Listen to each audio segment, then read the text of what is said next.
在这边。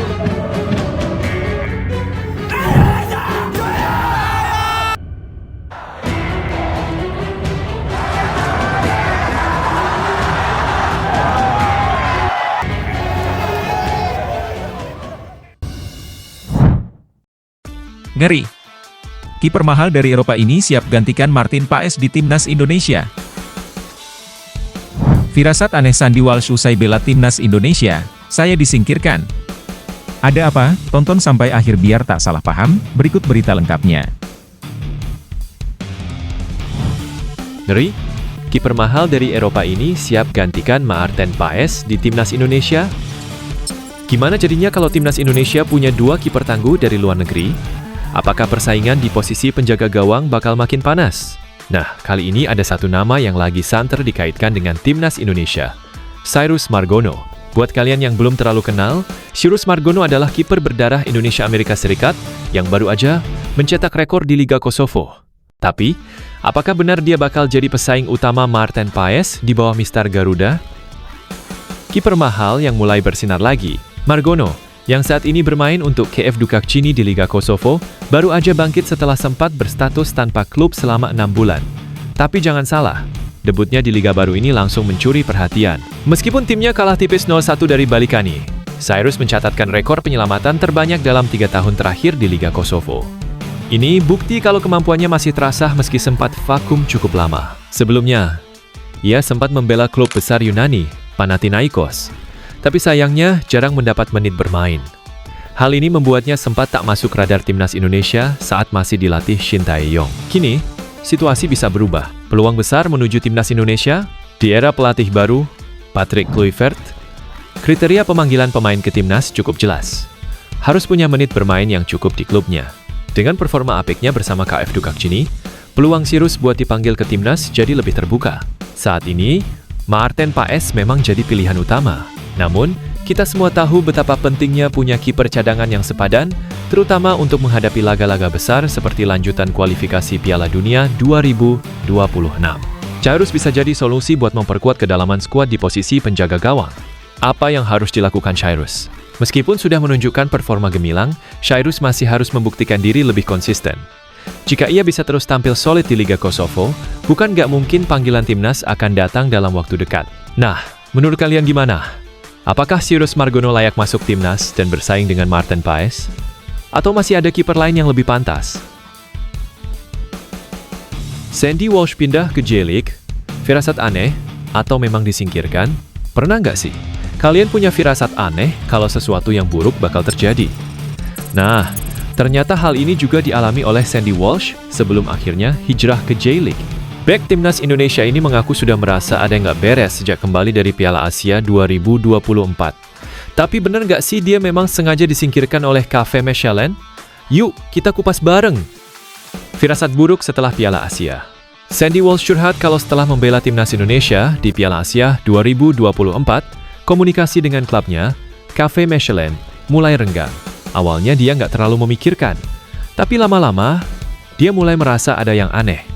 Saat itu saya pergi selama sebulan, saya sepenuhnya fokus membela timnas Indonesia. Saya punya firasat aneh setelahnya karena komunikasi saya dengan staf klub mulai berkurang, kata Sandy Walsh, dikutip dari GVA. Gak lama setelah kembali ke Belgia, Sandy cuma dimainkan di 2 pertandingan melawan Anderlecht dan KC Open sebelum, akhirnya benar-benar disingkirkan dari skuad utama tanpa alasan jelas. Akhirnya hijrah ke J-League.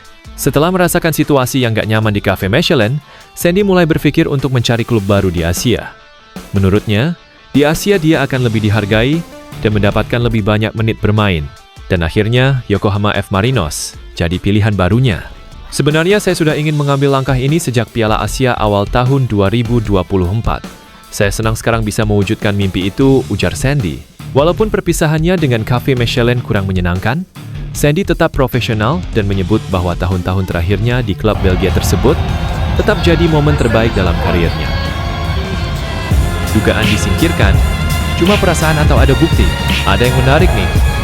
Sebelum pindah ke Yokohama, Sandy sempat ramai diperbincangkan di media sosial karena dinilai lebih Indonesia banget dibandingkan bermain sepenuh hati untuk KV Mechelen. Tapi menurutnya, itu hanya kesalahpahaman. Saya juga selalu bersikap profesional. Ini bekerja dua arah, bukan?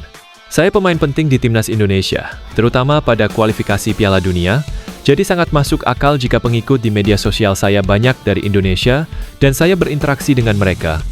Jelasnya. Tapi apakah benar Cafe Mechele memang sengaja menyingkirkannya karena fokusnya ke timnas Indonesia? Atau ini hanya kebetulan karena performa dan kebijakan klub? Coba deh kalian kasih pendapat, apa yang sebenarnya terjadi menurut kalian? Misi baru di Yokohama F. Marinos. Sekarang, Sandy Walsh resmi menjadi bagian dari raksasa J-League, Yokohama F. Marinos. Dia mengaku sangat bangga bisa bergabung dengan klub yang dianggapnya sebagai klub Bragenya Jepang. Saya merasa bahwa misi saya adalah berkontribusi untuk mencapai tujuan ambisius klub J-League, katanya dalam wawancara dengan media resmi klub. Di bawah kepemimpinan pelatih Steve Holland, ex-asisten Gareth Southgate di timnas Inggris, Sandy yakin bisa berkembang dan membawa Marinos ke level yang lebih tinggi. Bangga? Jadi bagian timnas Indonesia, meskipun kini berkarir di Jepang, Sandy Walsh tetap berkomitmen penuh untuk timnas Indonesia. Dia bahkan bangga bisa menjadi bagian dari gelombang baru pemain naturalisasi yang memperkuat Garuda. Saya membuka pintu bagi pesepak bola Eropa lainnya. Banyak orang mempertanyakan hal ini, namun pilihan saya datang dari hati.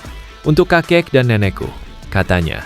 Dengan 17 caps dan 2 gol untuk timnas, Sandy Walsh tetap jadi andalan di lini belakang skuad Garuda, yang saat ini sedang berjuang di putaran ketiga kualifikasi Piala Dunia 2026. Dia juga berharap bisa membawa Indonesia ke panggung dunia dan membuat rakyat Indonesia bangga. Kami ingin membuat masyarakat Indonesia bahagia, tandasnya. Jadi, gimana menurut kalian? Apakah Sandy Walsh benar-benar disingkirkan karena lebih fokus ke timnas Indonesia? Atau ini hanya kebetulan dan bagian dari dinamika sepak bola profesional? Yuk, diskusi di kolom komentar. Timnas Indonesia U20 dibantai Iran, Indra Syafri bongkar kelebihan. Kekurangan Garuda Muda. Apa yang salah dengan Garuda Muda? Timnas Indonesia U20 baru saja merasakan pahitnya kekalahan telak di laga pertama Grup C Piala Asia U20 2025 menghadapi Iran U20. Skuad Garuda Muda tumbang dengan skor 0-3. Hasil ini langsung menempatkan Indonesia di dasar klasemen sementara. Tapi pertanyaannya, apakah timnas kita memang seburuk itu, atau ada sisi positif yang bisa diambil? Yuk, kita bahas bareng. Jalannya pertandingan. Garuda Muda dihabisi di segala lini. Dari awal pertandingan, Iran langsung menekan dan cuma butuh 5 menit untuk menjebol gawang Indonesia lewat sundulan Hesam Nafari. Gol ini bikin Iran semakin percaya diri, sementara Indonesia kesulitan mengembangkan permainan. Timnas Indonesia sempat punya peluang emas lewat Tony Firmansyah, tapi sayang, tendangannya masih bisa ditepis kiper Iran. Skor 1-0 bertahan sampai turun minum. Memasuki babak kedua, Garuda Muda coba bangkit dengan permainan lebih agresif. Tapi, Iran membuktikan mereka lebih tajam. Esmail Holizadeh menambah gol kedua Iran di menit ke-63, disusul gol sundulan Mobin Dehan 7 menit berselang. Skor 3-0 untuk Iran bertahan sampai peluit akhir. Analisis Indra Syafri. Apa yang kurang dari timnas? Pelatih Indra Syafri mengakui ada beberapa kekurangan yang bikin Indonesia kesulitan menghadapi Iran. Lemah dalam duel udara, gol pertama dan ketiga Iran lahir dari bola udara yang gagal diantisipasi dengan baik. Kurang efektif dalam serangan balik, padahal kecepatan jadi salah satu kekuatan utama Indonesia. Kalah dalam duel 1 lawan 1, Iran lebih unggul secara fisik dan taktik, bikin pemain Indonesia sering kesulitan menang duel. Tapi bukan berarti semuanya buruk. Indra menyoroti beberapa hal positif. Garuda Muda masih punya semangat juang, meski tertinggal, mereka tetap mencoba menyerang hingga menit akhir. Ada peluang yang tercipta. Beberapa serangan Indonesia cukup menjanjikan. Hanya saja kurang penyelesaian akhir yang klinis. Masih ada harapan. 2 laga penentuan. Masih ada 2 pertandingan tersisa di Grup C, yaitu 16 Februari 2025, Fes Yaman U20. 19 Februari 2025 versus Uzbekistan U20. Kalau Indonesia bisa menang di 2 laga ini, peluang lolos ke fase gugur masih terbuka. Tapi, tentunya, menurut kalian, apa yang harus diperbaiki timnas Indonesia U20 buat pertandingan selanjutnya? Apakah kita masih bisa bangkit dan lolos ke Piala Dunia U20 2025? Drop pendapat kalian di komentar. Shin Tae-yong dibawa-bawa usai timnas Indonesia U20 kalah 0-3 dari Iran U20.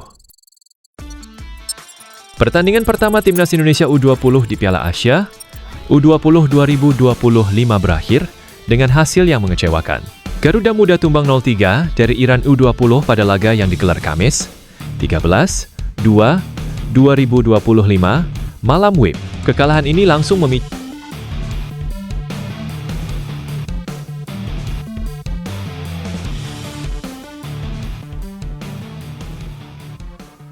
perbandingan dengan era kepelatihan Shin Tae-yong. Nah, kira-kira adil nggak sih membandingkan keduanya? Yuk kita bahas. Timnas Indonesia asuhan Shin Tae-yong pernah kalah 0-5 dari Iran. Beberapa netizen mengungkit kembali hasil laga. Timnas Indonesia senior saat kalah telak 0-5 dari Iran dalam uji coba menjelang Piala Asia 2023. Bahkan dalam laga itu, Iran sempat bermain dengan 10 orang sejak menit ke-35 hingga ke-45 untuk menguji pertahanan timnas Indonesia. Tapi hasilnya, tetap saja Iran dominan.